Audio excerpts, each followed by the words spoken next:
On a deux mastodontes ici, un en préparation, l'autre plus avancé. Ah ouais, il est bien cassé malgré qu'il soit jeune là. Les gens sont des fragiles. T'as des mecs qui se prennent coach, mais en fait, ils sont pas coach. Quoi. Ah tiens, arrête, c'est pas vrai.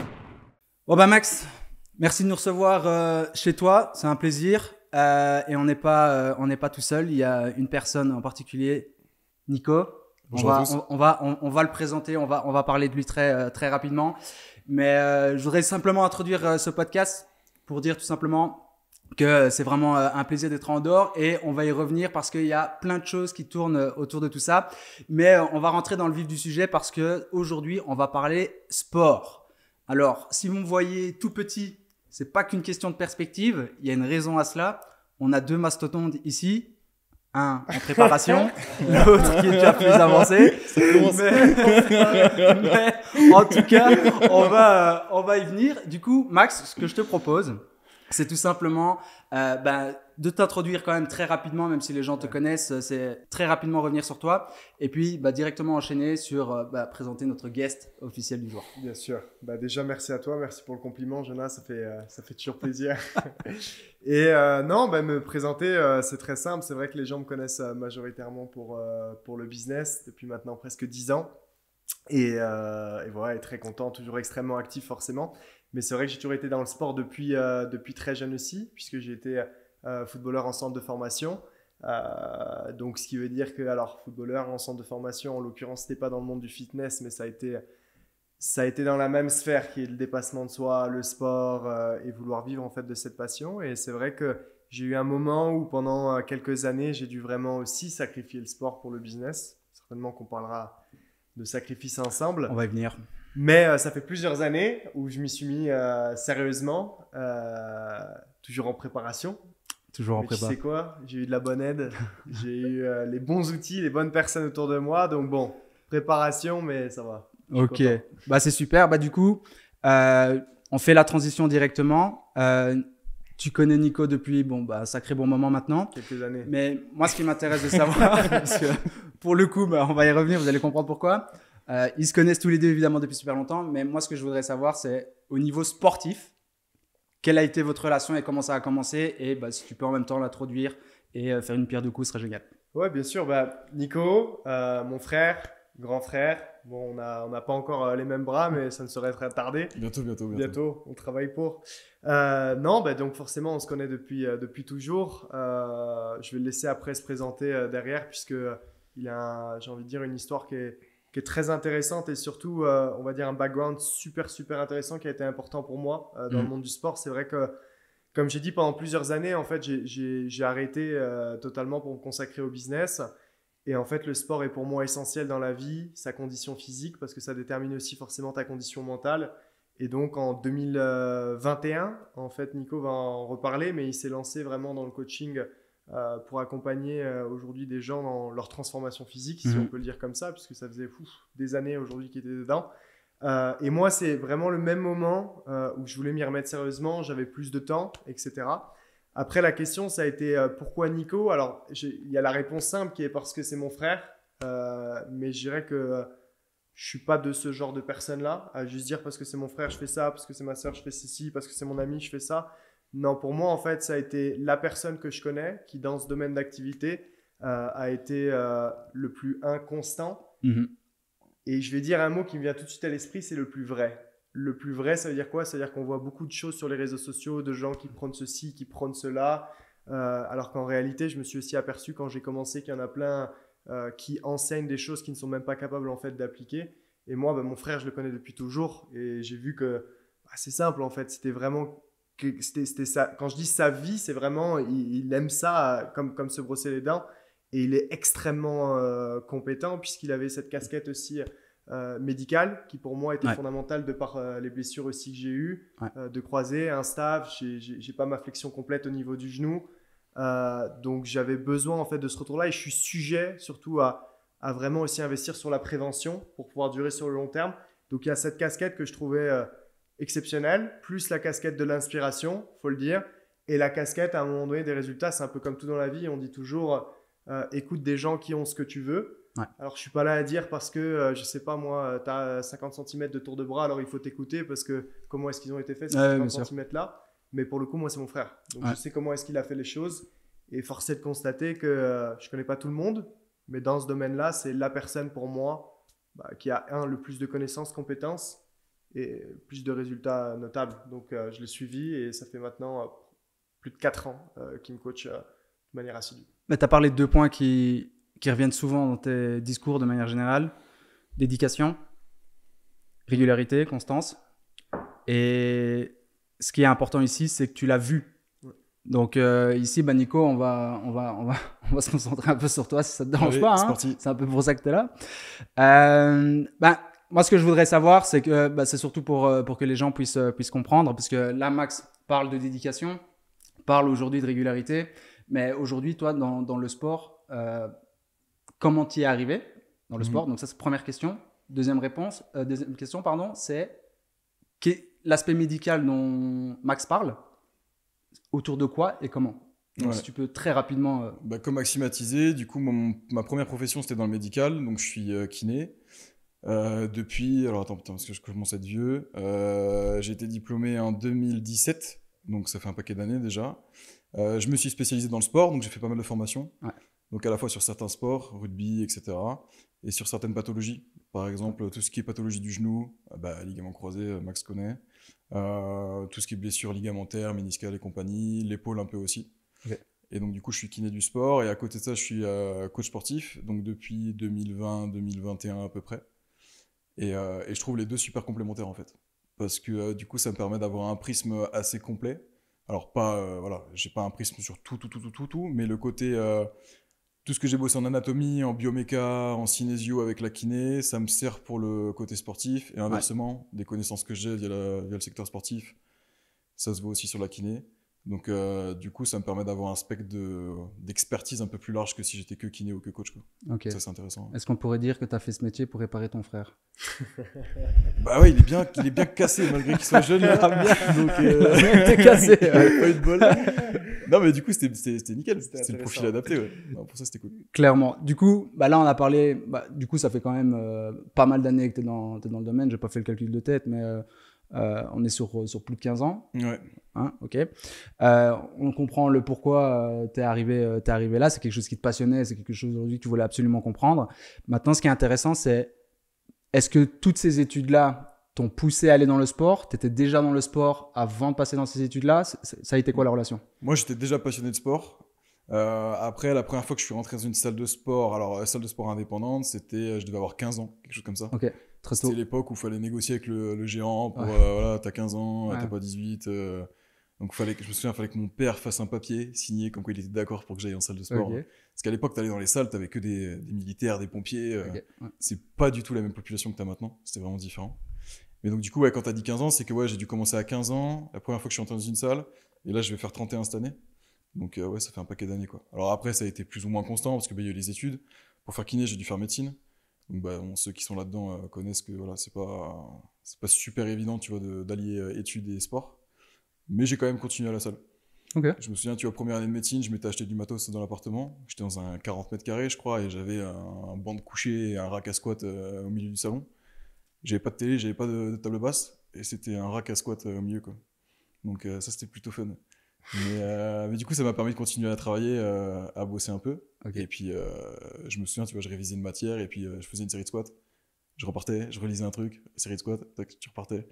Donc c'était cool, je faisais le sport à la maison. Mais donc du coup, ça a été plus ou moins constant. Okay. Des fois, j'allais à la salle, c'était vraiment en mode vénère 6 fois par semaine. Ouais. Et puis des fois, pendant médecine, c'était quoi? Je faisais 2-3 séances dans la semaine, mais c'était à la maison. Mais donc même malgré tes études, t'as jamais vraiment arrêté? Non, il n'y a jamais eu de grosse pause. Je pense que la plus grosse pause, ça devait être 3 mois, un truc comme ça. Mais sinon, j'ai toujours poussé durant ces 15 ans, quasiment tout le temps. Ok. Moi, j'ai une question personnelle. C'est de savoir, à l'heure où on parle, 2025, dans le monde du sport, dans le monde de la muscu plus particulièrement, parce que c'est de ça qu'on va parler, est-ce que tu trouves qu'il y a beaucoup de malfaçons ou est-ce qu'il y a beaucoup de manquements ou est-ce que tout se fait bien? Quel est ton point de vue là-dessus? Le truc, c'est que déjà à l'époque, quand moi j'ai commencé, il y avait beaucoup moins de coachs sportifs. Et l'arrivée des réseaux sociaux, ça a tout changé. Et t'as des mecs qui se prônent coach, mais en fait, ils sont pas coachs, quoi. Ouais. Alors après, du coup, ils jouent avec leur physique. Tu vois, un mec qui a un gros physique, bah, il se dit coach, et puis du coup, via son physique, il va réussir à signer des clients, etc. Mais t'as pas les qualifications derrière, quoi. C'est ça. Donc, des fois, t'as des coachs qui sont super qualifiés, qui ont vraiment fait des études, ils ont passé des diplômes, des formations complémentaires. Ils ont pas forcément le physique qui va attirer, en fait, l'œil des gens et puis bien se vendre. Et ces gars-là, en fait, ils vont galérer. Et à côté, t'as un mec qui est un peu chanceux. Ouais, tu peux le dire aussi. T'as des mecs, des fois, qui ont des génétiques de fou. C'est ça, ouais, la génétique. Le mec, c'est une bille complet. Et puis, bah, il va signer 10 fois plus, quoi. Ok. Donc là, la concurrence, pour les coachs, il y a beaucoup plus de concurrence maintenant qu'à l'époque. Quoi. Beaucoup, beaucoup plus. Ok. Donc, on est quand même dans une époque où beaucoup d'offres et très peu de qualité spécifiquement au sport. Moi, j'ai la chance d'être kiné et coach. Ouais. Donc, du coup, j'ai 2 professions. Mais quelqu'un à l'heure actuelle qui est que coach, bah, bon courage. Il faut vraiment être bon et savoir communiquer. Alors qu'à l'époque, tu pouvais être que bon. Et en fait, la communication se faisait avec les adhérents que tu avais en salle, tu vois. Tu signais les mecs qui étaient à la salle. Mais maintenant, ouais, faut à la fois avoir un gros background, tu vois, au niveau des connaissances, avoir un physique aussi qui te permette de vendre. Ouais. Et puis, il faut être bon en com, quoi. Okay. Parce que là, si t'as pas la com, aujourd'hui, 25, c'est chaud, quoi. Okay. Bah, du coup, on va revenir sur Max et bah, cette rencontre. Parce que bon, clairement, on sait que c'est ton frère maintenant. On sait que tu le connais depuis toujours. Mais il y a eu quand même une rencontre sportive où bah, les choses, votre relation était différente. On parle vraiment de coach-élève.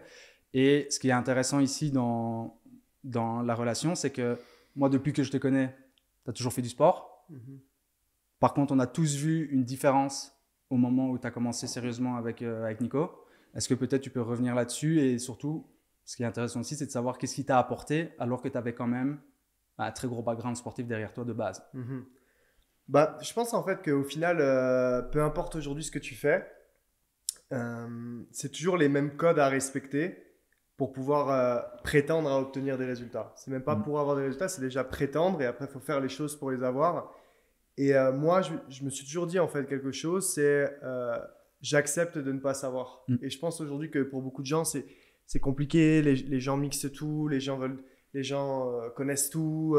Tu regardes une vidéo YouTube et tu dis c'est bon, moi je sais me faire un programme, ou alors tu regardes une émission, tu regardes un documentaire, tu te formes 2 fois 4 heures sur YouTube et tu dis c'est bon, je sais me faire une diète, ou alors moi les trainings, c'est bon, je sais, tu vois. Et en fait, moi la première règle c'est ok, j'accepte, je ne sais pas. Et même si j'avais certains résultats, on va dire, dans le monde du football, c'est le monde du football. Ouais. Même si tu peux faire de la muscu, je me rappelle, on était en centre de formation, j'avais 15 ans.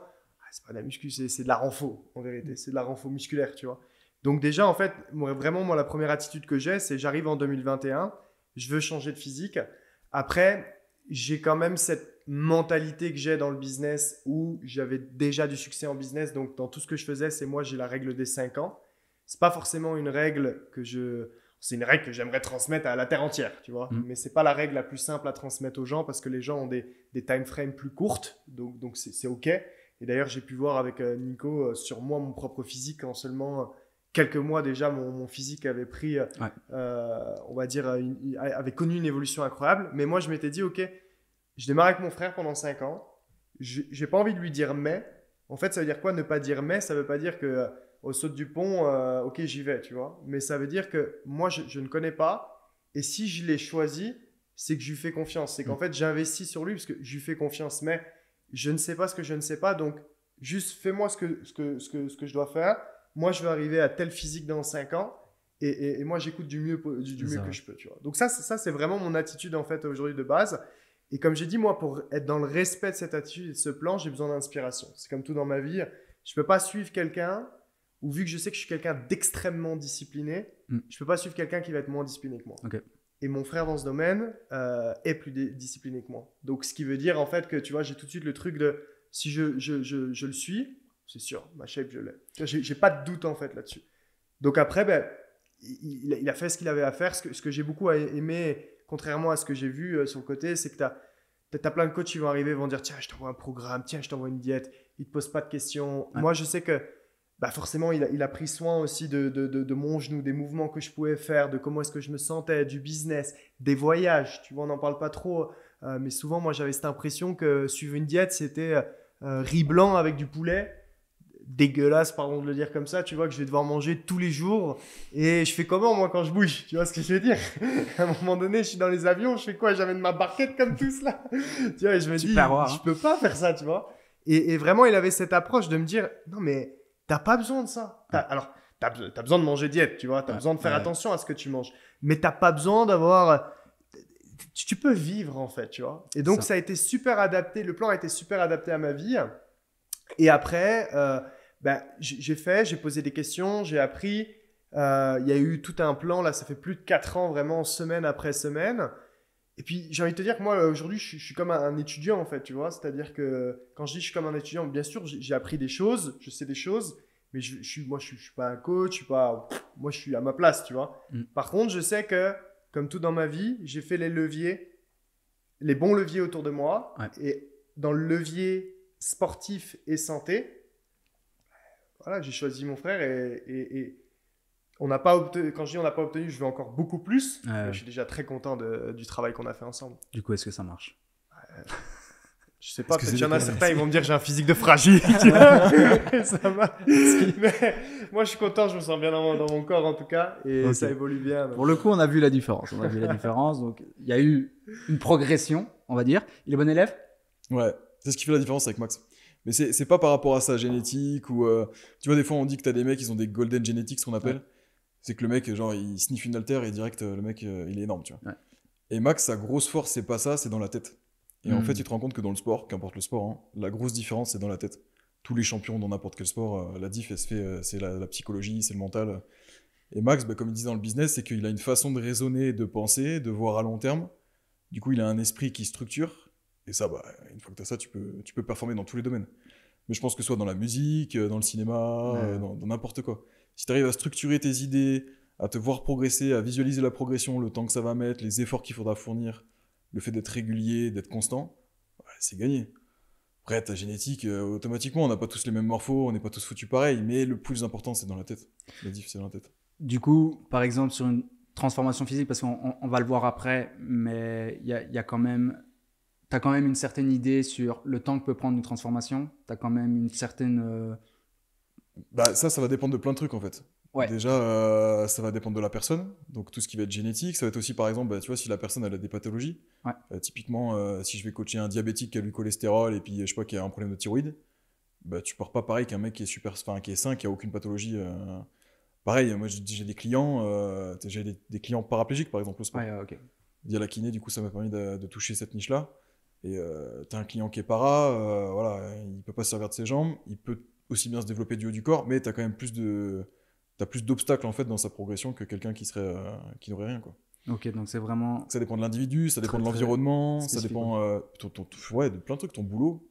Un mec qui fait les 3-8, ou tu vois quelqu'un qui bosse 3 heures par jour, t'as une grosse diff, l'environnement, pareil. Si t'es dans un délire où dans ta famille, dans tes proches, ils sont aussi sportifs, ils comprennent un peu ton délire, etc., c'est beaucoup plus facile. Et si ta femme, à chaque fois, elle t'engueule parce que tu vas à la salle, d'accord. C'est un peu plus compliqué, quoi. Là où je voulais aller avec la question, c'est qu'évidemment, chaque cas va être très différent et ça va être un peu aussi ta spécialité. C'est ta capacité à t'adapter à chaque individu pour, évidemment, optimiser l'entraînement physique pour eux. Mais là où je voulais aller, c'est est-ce qu'aujourd'hui... Prenons mon exemple, d'accord? Pourquoi tu ris? Je suis juste impatient de savoir ce que tu vas dire. On t'écoute. Je prends mon physique, c'est vraiment la perspective qui fait la différence si jamais entre nous trois. Mon physique fatigué ou t'es dur. T'es pas fatigué. Ouais, je suis pas à zéro. Non, du tout. Il y a une base d'anciens sportifs, on va dire, d'accord? Mais on va dire que par rapport à où j'ai été, je pourrais être considéré comme fatigué aujourd'hui. Le point que je voulais revenir, c'est est-ce qu'aujourd'hui, quelqu'un qui, dans mon cas par exemple, travaille beaucoup, fait beaucoup d'heures, est-ce que c'est quelqu'un qui va devoir se consacrer en mode c'est bon, maintenant c'est sale, je vais manger parfaitement, je vais devoir aller à la salle autant d'heures par jour, quitte à réduire les heures au travail? Est-ce que c'est quelque chose qui va être nécessaire si on veut partir sur une belle transformation? Tout va dépendre de tes objectifs. Tu vois, si tu me dis je veux gagner Olympia, je vais être balèze. Alors il y a balèze. Après balèze, tu vois, ça dépend de. Je vais être balèze. Vois, si je demande à un pélo dans Zac la rue, Efron. C'est quoi être balèze? Ouais, Zac Efron, tu vois. Voilà, Zac Efron. Zac Efron, pour moi, il est pas fin. C'est pas le plus balèze. C'est pas une dinguerie, quoi. La shape, genre. Forcément, je veux pas être bodybuilder. Tu vas avoir. Je veux Je veux que quand on met un t-shirt, ça se voit. Ok, voilà. tu veux te gainer, athlétique. Voilà, exactement. Ok, d'accord. Ouais, ça, tu vois, bon. Après, faut voir d'où on part avec ta base, etc. Et puis après, c'est pareil. Tu vois, si je te dis 6 mois, il y a 6 mois et 6 mois. Tu vois, si par exemple, tu vas 6 mois à la salle, tu fais 2 exos, t'envoies 45 textos, tu vas parler avec tes collègues pendant 1 heure à la salle, tu repars, puis limite ton t-shirt, tu le plies et puis tu le mets dans le placard parce que t'as aucune sueur dessus. Ouais. Ça, c'est 6 mois. Ok. Mais après, t'as 6 mois où tu y vas avec un plan d'entraînement personnalisé, plan alimentaire personnalisé, t'es conditionné, tu sais où tu vas, t'as une structure. C'est complètement différent. Donc, il y a la notion de temps. Enfin, de toute façon, les gens, ils sont focalisés sur le temps. C'est moi, à chaque fois, les questions, c'est ils montrent, je sais pas, Michael B. Jordan dans Creed. Voilà, ça, dans 2 mois, c'est possible. Qu'est-ce que t'en penses, toi, Max? Si c'est possible. Non, je pense que on en revient toujours à la même chose. En fait, c'est fou parce que peu importe dans quel domaine tu peux être, quand tu écoutes des gens à succès, si tu as le cerveau qui arrive à faire des connexions vraiment, tu te rends compte que c'est les mêmes codes pour avoir du succès. Tu vois, c'est-à-dire que là, il y a faire et faire. C'est un peu comme en business, tu as des gens, ils vont te dire mais moi, je suis dans les investissements depuis 5 ans. Non, c'est parce que tu as acheté il y a 5 ans, tu vois, éventuellement, je sais pas moi, ta première crypto, tu vois, et que tu vas dire que tu es dans les investissements depuis 5 ans, mais tu n'étais pas régulièrement, je veux dire, à t'éduquer sur l'écosystème, à te former, à faire des OP, à faire des trades, des investissements, et tu vois ce que je veux dire, à prendre expérience de ton marché. Bah là, en fait, c'est la même chose où, tu vois, moi, par exemple, tu as des gens, ils peuvent me demander, mais c'est ton frère, donc comment vous avez fonctionné au final? Bah, c'est mon frère, il a une expertise, j'ai écouté, mais j'ai investi. Investi ne veut pas dire juste « Oh, j'ai mis du temps, j'étais à la salle ». J'ai investi aussi de l'argent. Moi, mon frère, je l'ai payé tous les mois. Encore aujourd'hui, je le paye tous les mois par respect pour juste les services qu'il me donne. Et pour aussi, tu vois, ce chemin psychologique qui t'amène au succès qui est « J'investis de mon temps, de mon engagement, de l'argent pour obtenir un résultat. Mais je donne pour recevoir. » Tu vois? Et je pense qu'aujourd'hui…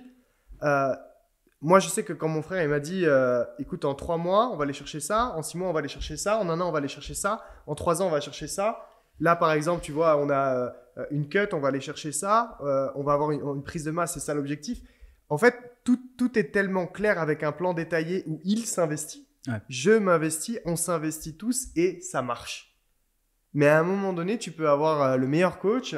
Tu peux avoir la diète la plus adaptée même à ton style de vie et à ce que tu aimes manger, etc. Tu vois, et pareil aujourd'hui pour tes trainings, que si tu ne donnes pas, tu n'auras pas. Tu vois. Donc, si tu n'écoutes pas et si tu n'appliques pas, ça ne marchera jamais. C'est ça. Il faut que tu crées une relation avec ton coach et il faut que ton coach t'explique comment il fonctionne, pourquoi il fait ça, pour que le client, en fait, il sache dans quelle direction on va et puis pourquoi. Tu vois, par exemple, je t'ai mis ces exercices-là, bah, pourquoi on les fait. Tu vois. Il faut vraiment que le coach il soit pédagogue. C'est un coach qui t'envoie 2 PDF et puis ciao bye à plus, tu vois, c'est inutile, ça va arrêter, tu vois. Tu allumes YouTube et puis tu as exactement ce que tu veux, tu vois. Mais un truc personnalisé, c'est vraiment, voilà, tu as le coach, il te fait un truc personnalisé et tu as une étude du profil de la personne. Et après, il faut qu'il y ait vraiment de la pédagogie où il t'explique sa démarche, pourquoi on va faire ça, ce qui va évoluer, combien de temps ça va prendre. Et après, il faut que ce soit dans l'inverse aussi, c'est que le client, quand il va appliquer le programme, s'il y a un truc qui va pas, bah faut le dire. C'est ça, ouais. Moi, des fois, j'avais des clients, ils osaient pas me dire « Ouais, mais j'ai peur de te déranger. » Ouais, mais tu me payes pour ça, en fait. Tu vois, genre, moi, tu me donnes de l'argent pour justement que tu me déranges et puis qu'on aille dans ton sens, tu vois. Donc, il faut pas hésiter, il faut que les clients, en fait, bah, ils fassent des retours régulièrement. Mais c'est aussi au coach de leur dire bah, allez-y, s'il y a un truc qui va pas, il faut me le dire, quoi. Parce que le but, en fait, c'est de corriger le plus rapidement possible. C'est ça, ouais. Parce qu'imagine, je sais pas, tu fais une diète à un client, tu lui demandes tous les jours « Ça va ?» Il me dit « Ouais, ça va, je suis nickel. » Et puis, au bout d'un mois, il te dit « Ouais, au final, tu vois, tu m'avais mis 5 repas, bah, j'en ai mangé que 3 pendant 1 mois. » Ouais. T'es là, bah putain, dis-le-moi avant, tu vois, parce qu'au final, on a perdu 1 mois, quoi. Est-ce que c'est le fameux principe d'observance Ben, c'est ça. dont tu parlais. Donc, on a eu l'occasion de travailler sur aujourd'hui la théorie de ce que Nico aujourd'hui s'est proposé. Et il y avait ce fameux terme que je connaissais pas du tout d'ailleurs. Je sais pas si tu avais, toi, personnellement déjà entendu. Observance. Non. Et du coup, si la définition, tu me corriges, Nico, c'est la capacité à appliquer et écouter ce que ton coach te En fait, donne. tu l'as avec tu sais, ton médecin. Tu vas voir le médecin, t'es malade, etc. Le médecin, il va poser un diagnostic, il va dire, OK, il faut ce traitement-là. Et donc, du coup, c'est adapté, etc. Pas de problème. En fait, l'observance, c'est la capacité du patient à suivre le traitement. Parce que là, actuellement, à notre époque, les traitements, on sait quoi donner sur telle pathologie. Le gros problème, c'est l'observance. C'est que tu as plein de gens, en fait, le médecin va dire, vous prenez ces comprimés pendant 1 semaine. Le patient, il va prendre ses comprimés. Au bout de 2 jours, bah, je vais très bien, il arrête tout. Tu vois? Ouais, mais c'est pas le traitement qu'on t'avait donné. Ouais. Donc du coup, il arrête. Alors, pas dans tous les cas, hein, mais des fois, 2 mois après, il revient voir le médecin. Il dit, bah là, je suis encore malade, c'est reparti. Ouais. Et le médecin lui dit, mais vous avez bien pris le traitement? Il dit, au bout de 2 jours, je me suis arrêté. Ouais. Mais je vous avais prescrit 7. Mais j'allais mieux. Mais si j'ai dit 7, c'est qu'il y avait une raison, tu vois. Raison, ouais. Et en fait, les gens, alors certains y arrivent, d'autres non, mais l'observant, c'est appliquer les règles. Ton coach, il te donne un programme, il faut appliquer. Si après, ça va pas, il y a un truc qui convient pas, on change. Mais si tu suis pas ce que le mec a donné, il y aura aucun moyen qu'il puisse traquer en retour la data que tu vas lui renvoyer. Bien sûr. Après, on en revient à la notion aussi d'investissement personnel et à quel point tu as envie de faire les choses. Moi, je sais que j'avais une shape qui m'allait pas. Hein. Très clairement, j'étais fat, je me sentais pas bien dans mon corps. Ça se reflète surtout derrière, ça se reflète sur ta confiance en soi, ça te reflète sur comment tu t'habilles, ça se reflète sur tellement de choses en fait, en vérité. Qu'à un moment donné, il faut que ce soit un levier suffisamment important pour dire je veux changer les choses. Et quand tu es vraiment dans ce mode-là de je veux changer les choses et ces objectifs-là que je me suis fixés, je veux les réaliser, naturellement aussi tu vas vers l'avant et tu vas pour changer les choses. Moi, je sais que Nico, combien de fois je lui envoie des vidéos de mes mouvements, combien de fois je lui pose des questions. Par exemple, on a un système forcément de mesure et de tracking de données. Et je dis, tiens, là, par exemple, ça a bien fonctionné cette semaine-là, pourtant, j'ai respecté le plan, Et en fait, tu apprends, tu comprends comment ton corps fonctionne, et tu as toujours des réglages. C'est pour ça que moi j'aime parler aussi de j'accepte de ne pas savoir. Il y a trop de gens qui sont tout le temps de, ouais, moi, je m'entraîne depuis 2 ans, je sais faire une diète, nanana. Ah, si, arrête, c'est pas vrai. C'est comme, moi, en toute humilité, c'est pas mon domaine professionnel.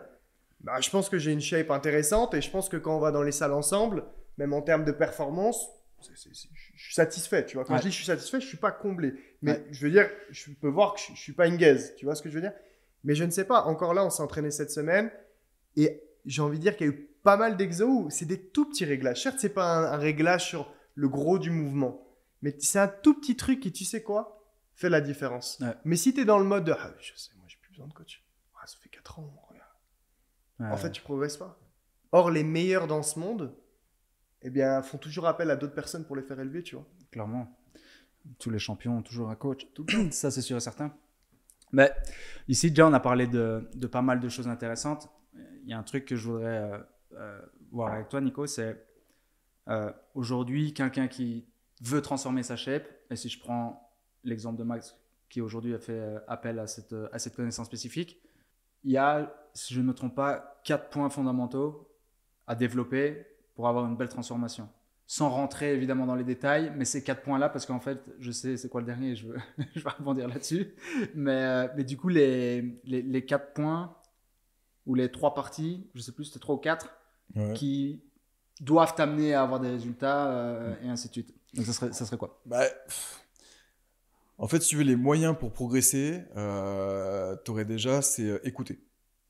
Ça, c'est la caractéristique que tu dois avoir. C'est que si tu fais appel à un coach, mais dans n'importe quel domaine, hein, pour apprendre à jouer d'un instrument, un coach de langue, tu veux apprendre à parler l'anglais, si tu n'écoutes pas ce que dit ton prof ou ton coach, ça sert à rien d'y aller. Tu vois. Donc déjà, il faut savoir écouter. Et tout le monde ne sait pas écouter. Hein. Il y a une différence entre entendre et écouter. Écouter, c'est vraiment t'ouvres tes oreilles et t'assimiles, quoi. Après, la deuxième notion pour moi, c'est de comprendre. Parce que pour moi, faire parce que le coach a dit de faire et puis je sais pas pourquoi je le fais, ça pour moi, ça marche pas sur le long terme. Si par contre tu apprends à ton élève à comprendre ce qu'il fait et il sait dans quel objet en fait tu fais l'exercice, dans quelle optique, là ça change tout.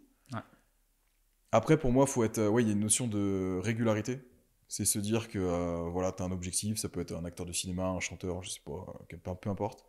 Mais si tu vas pas le faire en 2 semaines. Si c'était aussi simple, tout le monde se serait gainé, tout le monde aurait le physique de ses rêves, etc. Mais il y a une discipline à avoir parce que les résultats, tu l'auras dans le plus ou moins long terme. Donc après, tout dépend de tes objectifs et d'où tu pars. Mais il faut se dire que voilà, ça va pas être gagné. Si c'était aussi simple, il y aurait pas tout ça. Donc il va falloir travailler. Il n'y a pas besoin de travailler, voilà. Tu peux très bien faire du foot sans pour autant vouloir jouer la Ligue des Champions, tu vois. Tu peux aussi très bien faire du foot pour le plaisir comme ça avec tes potes et kiffer comme ça et tu fais ton foot. Parce que tout le monde ne veut pas non plus devenir Arnold. Voilà. Ça peut être au niveau de santé, ça peut être niveau préparation. C'est ça qui est un peu regrettable. Quand tu es sur les réseaux, quand tu vas en salle de sport, à croire que tout le monde veut aller sur scène, tu vas faire de la compète. Tu peux très bien avoir des mecs qui vont à la salle juste pour pousser, être bien dans leur corps et puis pour marque. Hein. Même pour une optique santé, je sais pas, des fois tu vois des personnes qui ont 50, 60 ans, elles vont à la salle juste pour se maintenir en forme, ou même à 20, 30 ans. Hein. Et des fois, certains coachs vont coacher tous leurs élèves en mode faut aller à Olympia, tu vas faire du body. Non, tu vois, faut que tu écoutes ton client, il a des objectifs. Tu sais, ces objectifs, ça peut être juste, par exemple, voilà, là actuellement, j'ai 20-30 kilos en trop, j'arrive plus à jouer au foot avec mes enfants dans le jardin. Tu vois, très bien, tu vois, c'est un super objectif, tu vois. Donc le but, ça va être de le réathlétiser pour qu'au moins il puisse kiffer avec ses gosses pour faire du sport, quoi. Ouais, exact. J'ai une petite question là-dessus qui est intéressante, parce que j'ai mon point de vue, mais même c'est intéressant d'avoir vos deux points de vue. Est-ce que vous pensez que ces coachs-là, justement, qui veulent quelque part que leur poulain, que leurs students, si je peux appeler ça comme ça, aillent chercher des gros niveaux, est-ce que c'est parce qu'ils ont justement cette non-compréhension qu'on peut tous avoir des résultats différents, ou est-ce que c'est qu'ils vont venir les pousser de manière à vouloir obtenir des shapes comme un peu comme social proof, comme preuve sociale pour venir avoir plus de clients et step up? Qu'est-ce que tu en penses, toi? Ouais, mais pour moi, après, ça dépend de la population que tu vises. Mais moi, je reprends l'exemple, voilà, un père de famille qui pèse trop lourd, il n'arrive plus à jouer avec ses gamins. Tu vas le remettre fit, il va pouvoir jouer avec ses gamins. Moi, limite, je trouve que le témoignage de l'avant-après, il est beaucoup plus puissant qu'un mec voilà, qui a perdu 5 kilos, 3 cm de tour de taille et puis qui est allé sur scène. Alors, je dénigre pas, hein, chacun son truc. Mais il y a une notion de... tu vois, moi, j'imagine quelqu'un en surpoids qui peut pas jouer avec ses gamins. Ça fait chier, quoi. Ouais. Tu vois, genre, t'as envie de kiffer avec tes gamins, ou même par exemple, tu vois quelqu'un qui est en surpoids, qui peut pas prendre l'avion, parce que je suis désolé, tu vois, je peux pas. Tu vois, c'est vraiment, là, tu fais un avant-après, tu dis, grâce au coaching, j'ai pu revoyager avec ma famille, avec mon conjoint, ma conjointe, je sais pas quoi. Pour moi, il y a beaucoup plus de puissance là-dedans. Donc, je sais pas. Moi, un coach, tu vois, qui base sa com là-dessus, je trouve qu'il y a autant de puissance et autant de portée que. Bien sûr. Bien sûr, non, c'est sûr. Mais, t'en penses quoi, toi? Je pense que après, de nouveau, ça va dépendre comment tu bases ton marketing, mais d'office, il y en a qui font ça pour avoir des avant-après, parce que c'est sûr que autant l'histoire du daron qui va retourner au sport, en fait, c'est beau émotionnellement, mais visuellement, c'est dur à montrer. C'est plus dur à montrer que un 80 kg puis un 60 kg ultra sec. Donc je pense qu'il doit avoir un peu des deux. Maintenant, je pense que de nouveau, ça peut en dire long sur le coach si déjà il a qu'une seule target avec ses clients. Ça peut en dire long même un peu sur l'industrie, parce que tu vois, au début tu m'as dit aussi pourquoi Nico, et là ça m'a fait tilter. Mais tu vois, moi, un truc que j'ai toujours aussi aimé chez Nico, c'est que il avait cette double activité qui fait que, voilà, sans rentrer après dans les détails des vies personnelles de chacun, mais il a une très bonne situation, tu vois, très bien, pas besoin, tu vois, le fait pas d'intérêt. Pas de coach spécifiquement. Et au fait, tu peux me faire un témoignage tous les 2 jours, tu vois. Je poste sur les réseaux, je peux avoir ta shape, nanana. Ou même aller encore un peu plus loin, c'est inciter au produit aussi à un moment donné. Par exemple, le nombre de gens que je connais, ils s'entraînent 6 mois, 8 mois, et après, tiens, prends ça, mais c'est pas un produit. Tu vois ce que je veux dire? Alors, je veux pas dire que spécifiquement, je vais rentrer dans ce débat-là sur ce podcast, c'est pas ça. C'est juste que je pense que de nos jours aussi, il y a beaucoup de gens qui ont beaucoup d'intérêt de par les réseaux sociaux. Et qu'avoir le plus de transformation rapide, c'est amener d'autres clients pour essayer à un moment donné de vivre véritablement. Et je pense qu'une force, par exemple, dans la prise de décision et de confiance, c'est pas d'intérêt. Tu vois ce que je veux dire? Et par exemple, bon, c'est pour ça que je dis peut-être on va pas rentrer là-dedans, parce que Nico, c'est un anti-produit à 1 million de %. Tu sais que Max, depuis sa progression, là, il m'a montré ses DM. T'as des mecs justement qui insinuent qu'il est sous-produit, etc. Des petites picouses. Et ça, souvent dans les coachés, je leur dis allez. Quand vous arrivez à ce stade, c'est que vous bossez bien, quoi. En vrai, c'est vrai. Hein. Mais tu vois, c'est vrai que... Et franchement, des coachs, je connais plein. Et des gens, et je suis persuadé même qu'ils vont écouter ce podcast, qui se sont retrouvés dans des situations où ils obtiennent des beaux résultats. Et après, très vite, on leur dit, tiens, il y a ça, si tu veux aller plus vite, tu vois. Et là... warning, tu vois. Attention à un moment donné. Un peu comme ce que tu disais, même c'est quoi le but, tu vois. Moi, comme je repars au début, j'aimais pas ma shape, mon but c'était de me sentir bien dans mon corps. C'est toujours ça. Il faut être en rapport avec ses objectifs. Si le mec il dit je veux faire Olympia, là tu te doutes que voilà, faudra utiliser des trucs, tu vois. Mais si tu veux juste être fit, avoir un beau physique et puis être en bonne santé et avoir une vie, voilà, ta vie classique, genre, c'est largement accessible d'y arriver sans utiliser ce genre de trucs, quoi. Mais après, c'est un raccourci, quoi. C'est que t'as des gens, bon, on parlait de régularité d'observance, t'as des mecs, genre, après, est-ce que c'est Est-ce que c'est de l'éducation? Est-ce qu'ils sont mal encadrés ou mal accompagnés? Mais t'en as qui n'arrivent pas à tenir sur la durée. Tu vois, moi j'en ai eu par exemple des clients, j'en ai eu quelques-uns. Ouais, je m'engage, mais avec toi, frérot, c'est 1 an, minimum 1 an. Puis au bout de 2 mois, ouais, bon, faut que je te dise, financièrement, c'est un peu chaud, ou c'est trop dur, ouais, j'ai pas le temps. J'ai pas le temps, et puis une semaine après, tu le vois, et puis il a vu toute la nouvelle série Netflix à la télé. Donc, t'en as après, la dope, c'est un raccourci parce que pour pallier un manque de compétences ou de. Bien sûr. Ouais, certainement aussi l'impact des réseaux sociaux, encore une fois. Hein. Tu ouvres ton feed Instagram et tu vas tomber sur des physiques où les mecs ils sont tous sous-produits, donc forcément tu as le système de comparaison. Exact. Et c'est là où à un moment donné, si t'es pas bien dans ta tête, si t'es pas développé personnellement aussi, et si tu...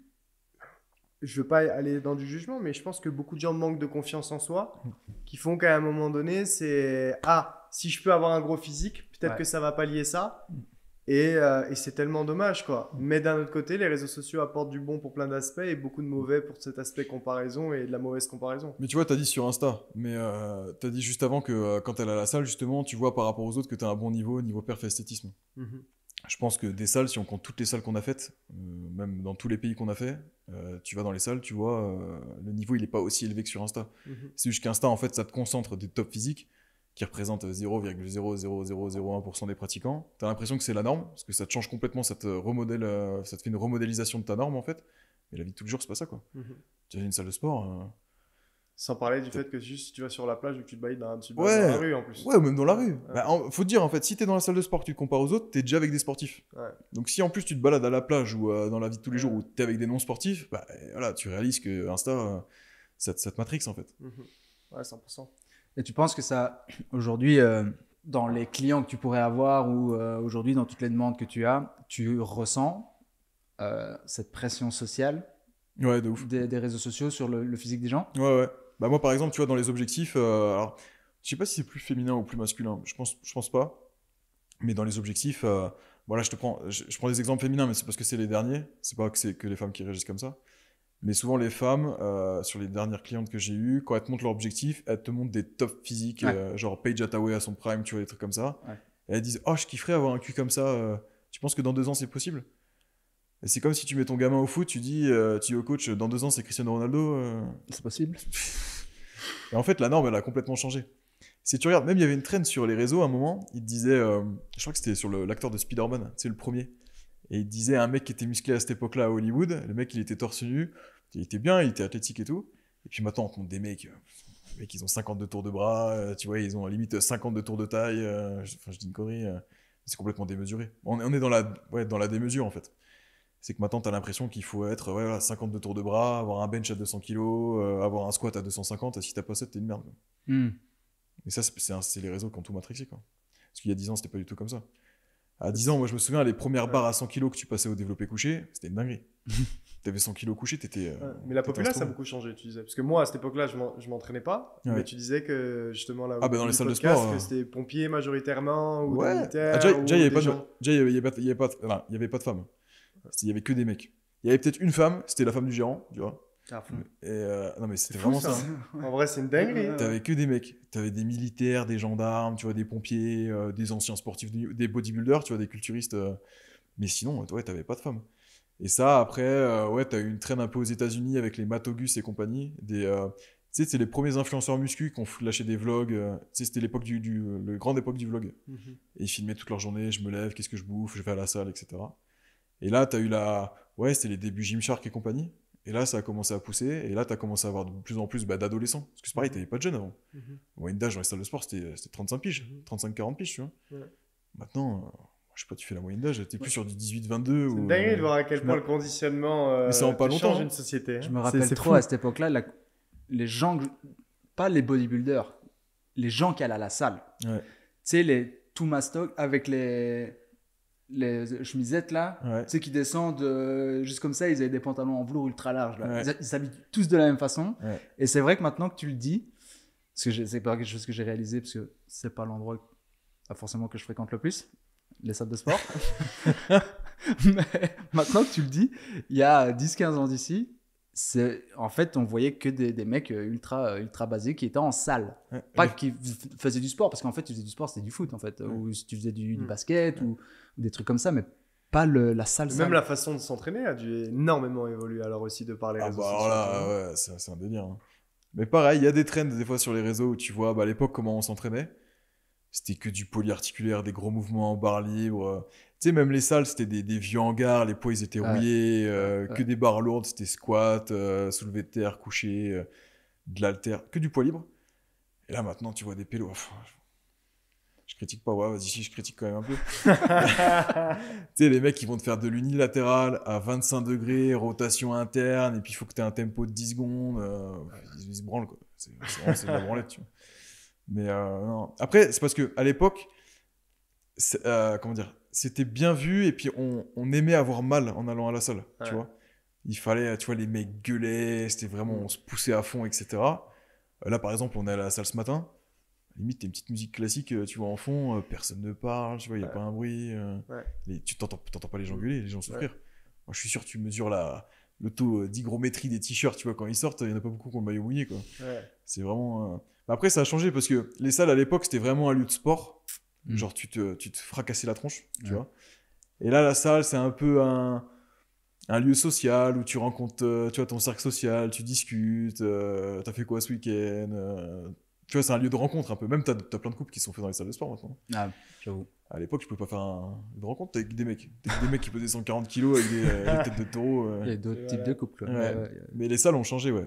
Tu vois, les salles avant, c'était vraiment pas des salles de torture, tu vois, mais t'y allais, c'était pour en chier, tu vois. Donc ça, tu sens la différence aussi que au niveau psychologique et mental, t'allais à la salle pour te détruire à l'époque.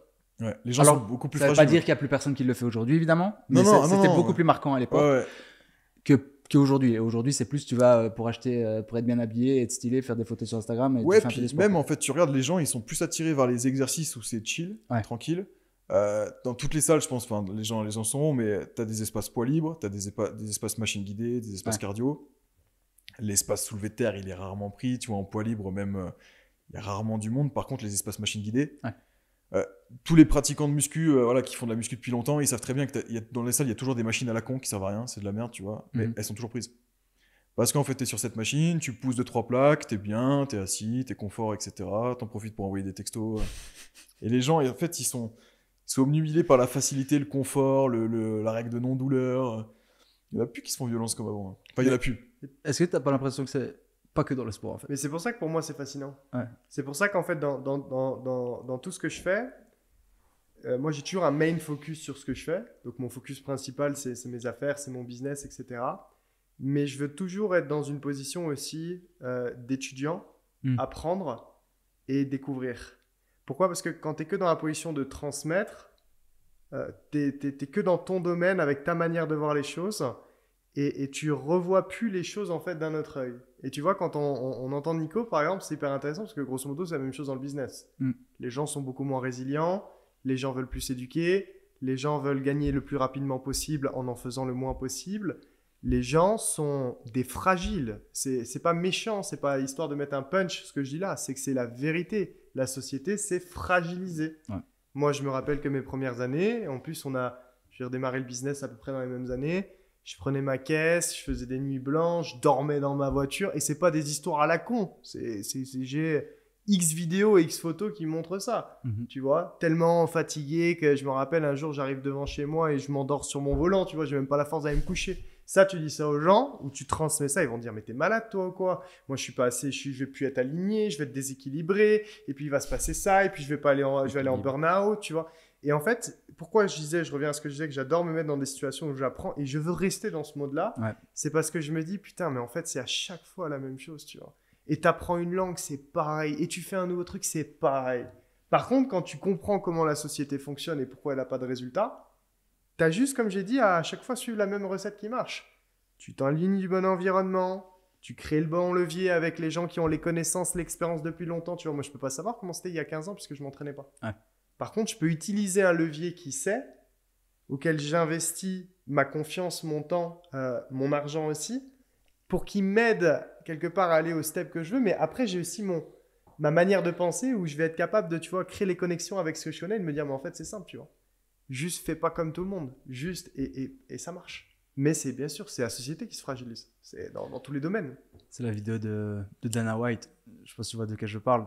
Sur quoi? Quand il dit il n'y a plus que des pussies aujourd'hui, tu vois, genre. Ouais, je l'ai vu ça. Ouais, il a juste, t'as juste à sortir, et t'es un bonhomme, tu vas et tu vas tous les retourner en fait. Il le dit de manière un peu crue, mais. Ouais, bah bon. Il y a moins de concurrence qu'avant. Ouais. En fait, les gens pensent qu'il y a beaucoup plus de concurrence, mais dans le petit niveau, il y a beaucoup de concurrence. Parce que vu que la société se fragilise, la société cherche des raccourcis. Vu que la société cherche des raccourcis, les gens sont axés sur comment obtenir des résultats qui sont pas folichons, en plus de ça, parce que du coup, les standards se sont abaissés aussi. Et donc, exemple, ils veulent ce physique-là, ou ils veulent, tu vois, peu importe, gagner tant d'argent, mais ils sont tous dans le même moule, tu vois. Ouais. Par contre, si toi, t'as juste pas peur, en fait, d'avoir mal, et même que t'aimes ça, c'est encore le mieux, tu vois, ben en fait, tout de suite, tu vas dans une autre niche. Et dans cette niche, il y a moins de gens, par contre. Il y a moins de gens qu'avant. Donc, en fait, t'as plus de concurrence, quelque part, chez les fragiles, c'est dit comme ça, voilà, mais t'as moins de concurrence vers les vaillants.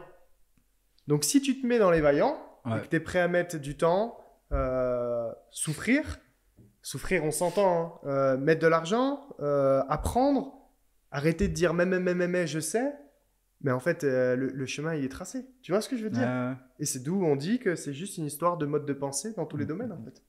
Donc, on en revient toujours sur un des points qui est le plus important, qui est le mindset, la psychologie, et avoir juste le bon état d'esprit. Ouais, c'est ça, et puis structurer sa pensée, quoi. Moi, un truc qui me choque, c'est que, tu vois, quand j'ai commencé il y a 15 ans, donc j'avais, allez, on va dire 15-16 ans, t'allais sur Internet, tu cherchais justement à apprendre, t'avais quasiment que des trucs en anglais. Ouais. En français, t'avais rien. T'avais quelques sites, t'avais des bons sites, mais t'en avais très très peu. Quasiment tout le contenu était en anglais, puis t'avais beaucoup moins d'informations. Et là, du coup, tu vois, on est en 2025. Alors, honnêtement, t'as tout ce qu'il faut sur Internet et accessible gratuitement. Que ce soit sur des forums, sur des sites, t'as YouTube, maintenant sur les réseaux, t'as des vidéos explicatives, alors il faut suivre les bons comptes aussi. Mais toute l'info est là. Bah, en 2025, tu vas dans une salle de sport, tu regardes un peu autour de toi, t'as toujours des mecs qui vont te sortir des trucs, des dingueries, quoi. Des exercices où ça part dans tous les sens, etc. T'as le mec, il a juste allumé YouTube, tu vois, voilà, bien cherché, il trouve sa vidéo, il sait comment faire. Ben non. T'as des pélos qui sont bloqués comme on faisait il y a 30 ans où on n'avait pas de connaissances. Mais là, on sait. Je sais pas, je te prends un exemple développé couché, tu vois. T'as toujours des pélos avec les jambes en l'air, ça gigote dans tous les sens. Le mec, il se tortille pour monter sa barre, il s'étrangle avec le. Putain, genre 2025, t'as tout ce qu'il faut sur le net et les mecs, ils partent. C'est dingue. Mais ça sera toujours comme ça, parce que les gens font pas l'effort de chercher. Toi, le mec qui va faire son exercice. Je pense qu'il se doute qu'il y a un truc qui part en couille, tu vois. Ouais. Quand il manque de se buter, tu vois, sous la barre, je pense qu'il se doute qu'il y a un truc qui va pas. Mais c'est pas pour autant que le soir à la maison, il va se dire, ok, pourquoi ça marchait pas? Qu'est-ce que je dois changer? Comment je le fais? C'est affolant.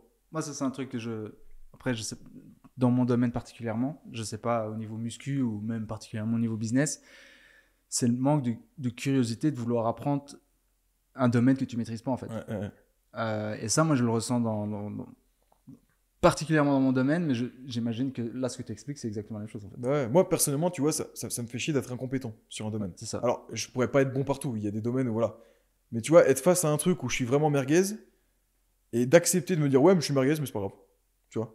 Bah non, tu vois, je vais quand même chercher un minimum, tu vois, pour au moins me renseigner. Tu vois, par exemple, je sais que notre père, il nous disait souvent un truc, c'est que quand tu lis un texte sur un bouquin, etc., s'il y a un mot que tu comprends pas, tu te mets en pause, tu prends le dictionnaire, tu regardes, etc., tu cherches à comprendre. Parce que lire un truc que tu comprends pas et ne pas y revenir, c'est pas comme ça que ça fonctionne, tu vois. Bah là, c'est pareil, tu vois. T'arrives sur un truc, tu sais que t'es nul, il y a un truc qui va pas, tu le fais mal, etc., et que tu cherches pas à t'améliorer dessus, je comprends pas. Ok. Qu'est-ce que ça, c'est une question perso. Qu'est-ce que tu penses de ces modèles de salles de gym qui, on le sait tous, fonctionnent sur les abonnements des gens qui viennent pas? Ouais. Est-ce que aujourd'hui, c'est des génies. le marketing du gars, il faut beaucoup d'oseille. C'est puissant, ça marche très bien d'ailleurs. Je fais partie de ceux qui font que ça marche. Ouais, mais tu vois, genre Max et moi, ils nous détestent. Hein. Bah, en fait, on pourrait pas avoir que des comme vous. On use les machines, donc c'est pas bon. Mais vous êtes là tous les jours, surtout. Du coup, c'est compliqué. Mais du coup, par rapport au comment toi tu te mettrais en tant que coach dans une position pour pouvoir aider quelqu'un qui justement, bah, il va prendre son petit abonnement à la gym et ainsi de suite. Et au final, il va jamais avoir la régularité qu'il a besoin. Et du coup, il va jamais avoir de résultats. Tu lui dirais quoi à cette personne-là? Bah déjà, pourquoi t'es inscrit à la salle? C'est une nouvelle offre, pro. Ah oui, pour les bonnes résolutions. Après, c'est pareil, tout dépend de tes motivations. Si t'as vraiment une motivation et que t'es déterminé, il n'y a pas de souci. Après, je t'ai envie de te dire, peu importe la salle où tu vas, il y a des salles qui sont plus ou moins équipées que d'autres, mais on pourra toujours mettre en place des trucs, même à la maison. Hein. On peut très bien progresser à la maison, mettre des trucs en place, des entraînements au poids de corps, ça peut marcher. Alors, ça dépend de tes objectifs. Hein. Mais après, tout dépend des motivations du gars. Si, voilà, c'est le nouvel an, bonne résolution, je me mets au sport. Ok, mais pourquoi tu te mets au sport? Parce que je veux perdre du poids. Ok, mais combien de poids tu veux perdre? Ouais, je sais pas, un petit peu, tu vois là. Ouais, mais faut chiffrer. Genre, tu vas dans une direction, où est-ce que tu t'arrêtes? Parce que moi, tu vois, un client qui me dit mon objectif c'est de perdre du poids. Je me dis très bien, mais combien? Je sais pas. Bah oui, mais tu vois, si tu veux perdre 40 kilos, si tu veux en perdre 2, c'est pas du tout pareil, quoi. Donc, tout le programme, en fait, il va être structuré par rapport à ton objectif. Donc, c'est juste que non, les gens, il faut savoir pourquoi ils vont à la salle. Après, ils peuvent très bien aller à la salle, tu vois, comme je t'ai dit, c'est un lieu social, tu vois tes potes, tu discutes un peu, ça te fait sortir. Ça, il n'y a pas de problème. Il faut vraiment, voilà, par rapport aux objectifs de la personne, il faut que ce soit clair dans sa tête. Parce que quelqu'un qui part, même dans le domaine de Maxime, hein, je vais me mettre à l'investissement, je vais gagner beaucoup d'argent. Ok, mais beaucoup d'argent, c'est quoi? Est-ce que tu veux faire 1000, 10 000, 100 000 là, Ce qui est marrant, complètement c'est différent. vraiment la même question. Mais c'est vrai, c'est pareil, en fait. C'est vrai que c'est tellement vrai. Moi, j'aimerais ajouter, tu vois, quelque chose qui, alors je vais peut-être l'ajouter et ça va servir à pas grand-chose parce que la majorité des gens vont pas le comprendre, tu vois. Mais pourtant, je dirais plus qu'un conseil à 1 million, c'est un conseil exceptionnel. C'est de dire, en fait, prenez le temps aujourd'hui de visualiser les choses et de visualiser pourquoi est-ce que vous les faites et qu'est-ce que ça va vous apporter. Dans le sens où, moi, il y a un truc que je regrette énormément en business, je le regrette en sport, je le regrette dans plein de domaines de la vie des gens. Les gens ne savent pas investir de l'argent sur eux-mêmes. Et c'est, en fait, c'est juste, je vais expliquer comment est-ce que moi, j'ai toujours pensé. Quand j'ai commencé le business, bon, certes, je vais y aller vite sur cet exemple, mais j'ai mis de l'argent pour en gagner plus, ça c'est OK. Quand j'ai commencé le sport avec Nico, je me suis dit, écoute, là, la situation, je suis en 2021, je suis éclaté. J'aime pas me regarder comme ça, je me sens pas bien. En plus, moi, j'ai un truc, alors je pense que c'est à plusieurs degrés en fonction des gens, c'est que si moi je grossis, mon visage est... Tu vois, j'ai pas la même gueule. On mettra une photo avant ça. Tu mettras une photo, super. Donc, ce qui fait que je me plais pas. Tu vois ce que je veux te dire? Je me plais pas. Je veux dire, toi, t'es l'exemple même. J'ai fait des événements avec toi depuis 7 ans. Combien de fois je te dis des fois cette vidéo, mais là pas parce que je m'aime pas. J'ai un ventre, il est énorme. Tu vois, donc en fait, limite, je perds de l'argent. Tu vois, à pas prendre soin de moi. Tu comprends ce que je veux dire? Et là, c'est l'aspect business. Mais ce que je veux dire, c'est qu'en plus du fait de je me sens pas bien, ça se répercute sur comment je m'habille, ça se répercute partout. Si je veux un objectif, j'ai pas les connaissances. Si j'avais les connaissances, je serais pas non plus aussi là, tu vois ce que je veux dire? Donc je dois aller chercher les connaissances. Sauf qu'on est dans une ère d'information, mais aussi on est dans une ère maintenant, quand je dis de dispersion, c'est qu'il y a tellement d'infos qu'on est noyé par l'info. Tu vas avoir 150 000 coachs qui vont dire 150 000 trucs différents, tu vois. Donc tu dois choisir ton coach. Mais quand je l'aime, mon coach, j'investis sur lui. Mais j'investis sur lui, j'investis sur moi. Et je me dis, si pendant 5 ans, je te donne un exemple, même tu payes 200 balles par mois, ok, ça fait 2004 à l'année. Donc c'est-à-dire que pendant 5 ans aujourd'hui, tu vas mettre 4008, 4008, 9006, 9006, 11006, 11006, 12000, ok. Pendant 5 ans, je mets 12 000 euros. Mais si dans 5 ans, j'ai le physique que je me suis fixé, qu'est-ce que ça va m'apporter? Ah, ça c'est la vraie question, ça c'est. Tu vois, mais combien tu serais prêt à payer pour avoir ton cours de rêve? Mais comment je vais me sentir physiquement? Comment je vais me sentir dans ma tête? Comment je vais me sentir avec ma femme? Comment est-ce que je vais me sortir dans mon business? Est-ce que ça peut m'apporter peut-être des opportunités professionnelles? Est-ce que ça peut me faire closer des deals également? Est-ce que ça peut me permettre de gagner plus de 12 000 euros? C'est la même chose que quand j'ai appris l'anglais. Tu peux apprendre l'anglais sur Duolingo, 100 euros par an, tu vois. Non, moi, je prenais un coach individuel. J'ai mis certainement peut-être entre 15 et 20 000 euros, tu vois. Mais aujourd'hui, je pitch sur scène en anglais. J'ai ouvert des marchés par l'anglais. J'ai closé des deals par l'anglais. J'ai changé ma vie personnelle aussi par l'anglais. Ça m'a apporté beaucoup plus que ça. Et donc, ce qui fait que, voilà pourquoi est-ce qu'aujourd'hui, par exemple, tu vois, moi, je suis client et je reste client dans le sens où, qu'est-ce que maintenant ça va m'apporter dans 5 ans? Tu vois, là, j'apprends l'espagnol, pareil. Le problème des gens, c'est je prends mon abonnement Basic Fit 15 balles et je m'arrête là. Mais putain, mais qu'est-ce que ça t'apporterait si tu faisais les choses bien? Alors, c'est ce que j'ai dit, je lance ça, 90%, ils vont pas le toucher, tu vois. C'est normal, parce qu'il faut encore une fois les deux catégories, tu vois. Mais pour les vaillants qui nous écoutent, il faut de l'investissement, sur tous les aspects. Ok, en tout cas, c'était super intéressant. Moi, il y a quelque chose que je voudrais dire, c'est déjà merci Nico. pour toute la valeur que tu as apportée aujourd'hui. C'est pas toujours ce qu'on a l'habitude d'entendre et c'est assez intéressant d'avoir vraiment l'aspect médical des choses. Donc ça, moi, j'ai trouvé ça très plaisant. Je sais pas ce que tu en as pensé, mais je pense que tu le payes tous les jours. Du coup, c'est que tu es assez d'accord. Et moi, je voulais terminer sur une question très spécifique qui tourne à fond sur les réseaux pour le moment. Et je voudrais votre avis, du coup, vu qu'ici, on a un homme et un gorille. Il va nous sortir un gorille. Quel bâtard. Je voudrais savoir si tu avais 100 hommes face à un gorille, ça serait quoi, toi? Le gorille gagne ou les 100 hommes gagnent? Moi, ce que je ferais, dans les 100 hommes, tu prends les 10 plus gaze. Tu prends les 10 merguez des 100, tu vois. Okay. Tu les envoies en appât. Ok. Et après, faut monter un truc, tu vois. Faut viser les yeux du gorille, faut viser des trucs, tu vois, des trucs sensibles. Moi, je pense que c'est les hommes. Il n'y en aura pas de sang de... Ouais, je pense qu'il y aura beaucoup de victimes. Tu sais, moi, ce que je me dis? Il y en aura peut-être 2-3... Si tu mets un contexte particulier de guerrier, ok, pas de souci. Mais si tu mets des hommes normaux, les 5 premiers qui vont se faire décapiter, là. Les autres, ils vont faire quoi? Si tu me dis de monter une équipe... Ouais. Moi, je te prends du Francis Ngannou, je te prends du Cyril Gane et compagnie. Il y a peut-être moyen. T'en prends, allez, tu prends une vingtaine comme ça. Tu prends une vingtaine de rapides, tu vois. Ok. Tu prends une vingtaine de teubés, tu vois, qui vont pas trop réfléchir si tu les envoies au front. Tu vois. La première ligne. Il y a moyen de monter un truc, tu vois, sympa. Après, voilà, sur les 100, il va pas en rester beaucoup, quoi. Donc toi, t'es team homme gagnant. Ouais, moi, team homme. Toi, Max. Putain, franchement, j'ai envie de te dire que, tu vois, ça fait du sens ce qu'il dit. Ouais. Mais d'un côté, t'as l'impact émotionnel et l'impact psychologique. C'est comme il dit, t'envoies les gars au début qui se font déglinguer. Qui part après. Tu vois ce que je veux dire? Et en fait, la réalité, c'est que si t'as tout le monde all-in dans une stratégie, je suis sûr que ça passe. Ouais. Mais est-ce que vraiment dans les faits, ça se passe comme ça? Est-ce que les gens vont tenir? Après, il y a gorille et gorille, quoi. Tu vois, est-ce que c'est le gorille de Tarzan ou est-ce qu'on part sur du King Kong bien vénère? Ah non, c'est Silverback bien fâché, qui a envie de frapper, là. Ouais, moi, team homme.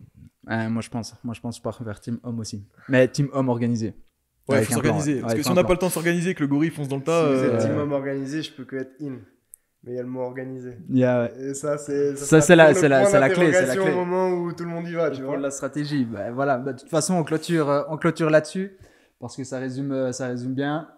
Si on veut gagner contre ce fameux gorille, organiser, stratégie, plan d'action et bien faire les choses. Du coup, on va peut-être aller se renforcer musculairement parlant pour pouvoir affronter le fameux gorille. En tout cas, merci à vous les mecs. Merci les gars. C'était ultra puissant et on se retrouve, je l'espère, dans un prochain podcast très bientôt.